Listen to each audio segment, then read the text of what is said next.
ഒരു നല്ല കാര്യത്തിന് പോകുമ്പോഴാ പിന്നീന്നുള്ള വിളി. ഹലോ, പവൻ മാരേജ് ബ്യൂറോ ആണ്.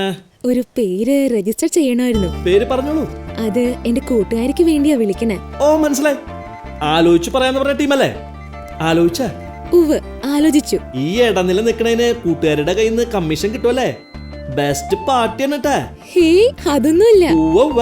എന്തായാലും ഞങ്ങളുടെ കമ്മീഷൻ കുറയ്ക്കില്ലട്ടാ. കൂട്ടുകാരുടെ പേര് പറഞ്ഞേ. കൂട്ടുകാരിയുടെ പേര് ഇവിടെ രജിസ്ട്രേഷൻ ഫീസ് ഒന്നും വേണ്ട, പേര് പറഞ്ഞോളൂ. പേര് ദേവിക. അപ്പോഴേ കംപ്ലീറ്റ് ഡീറ്റെയിൽസ് വേണം. എന്ത് ഡീറ്റെയിൽസാ വേണ്ടത്? Full biodata. അത് കൂടാതെ height, weight, chest, waist, hip, look, walk, colour, hair. എന്തെന്താ ഒന്നുകൂടെ പറഞ്ഞേ? ഹൈറ്റ്, വെയിറ്റ്, ചെസ്റ്റ്, വേസ്റ്റ്, പിന്നെ hip, look, walk, colour, hair. Email address പറഞ്ഞേ. Pavan marriage bureau 2+3@gmail.com. ശരി. പവൻ മാരേജ് 2+3@gmail. അതെന്താണോ ഈ 2+3?